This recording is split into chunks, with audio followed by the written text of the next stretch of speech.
నిరీక్షణ prayer house మరియు centre సంఘముల తరపున ప్రభువు పేరట మీ అందరికీ నా హృదయపూర్వకమైన వందనములు. ఈరోజు దేవుని వాగ్దానం ఆదికాండం 37వ అధ్యాయం 34వ వచనం. యాకోబు తన నడుమున గోనె పట్ట కట్టుకుని అనేక దినములు తన కుమారుని నిమిత్తం అంగలార్చెను. ఆదికాండం 37వ అధ్యాయం 29 నుంచి 35 వచనాలలో సోదరులలో పెద్దవాడిగా ఉన్న రూబేను యోసేపు క్షేమం తన బాధ్యతగా భావించాడు. అతని తమ్ముళ్ళు యోసేపును అమ్మడానికి నిర్ణయించుకున్నప్పుడు రూబేను అక్కడ లేడు. యోసేపు విషయంలో ఏం జరిగిందో తెలుసుకుని అతడు ఆశ్చర్యానికి దిగ్భ్రాంతికి గురయ్యాడు.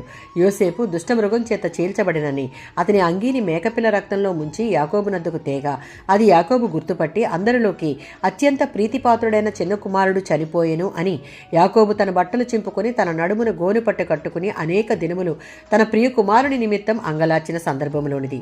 ఆ రోజుల్లో ప్రాచీన తూర్పు ప్రాంతపు వారు దుఃఖాన్ని వ్యక్తీకరించేందుకు బట్టలు చింపుకునేవారు. ఇది వారిలోని తీవ్ర వేదనకు దిగ్భ్రాంతికి గుర్తు.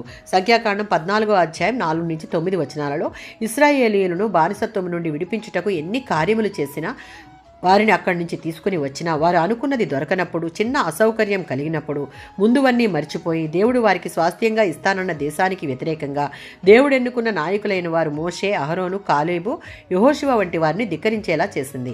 అందుకు యెహోషువ, కాలేబు ఇశ్రాయేలీయుల యొక్క భ్రష్ట స్వభావం నిమిత్తము బట్టలు చింపుకొని దేవుని సన్నిధిలో విజ్ఞాపన చేయుటకు పూనుకున్నారు. యోబు గ్రంథం 1వ అధ్యాయం 20వ వచనం.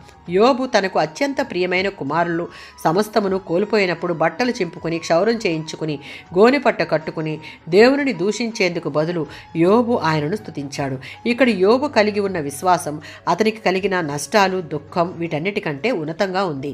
దేవుడు అనుమతించిన దానికి విధేయత చూపించాడు. దేవుడు జరగనిస్తే తప్ప అక్కడ జరిగినవన్నీ సంభవించవని యోబుకు తెలుసు. యోబు వలె ఉన్నతమైన విశ్వాసం కలిగి దేవుని సన్నిధిలో హృదయాన్ని చింపుకొని విజ్ఞాపన చేస్తే ఎలాంటి శోధననైనా జయించి దానిని ఆశీర్వాదంగా మార్చే దేవుని కృపను మనం పొందుకోగలం. ఆమేన్.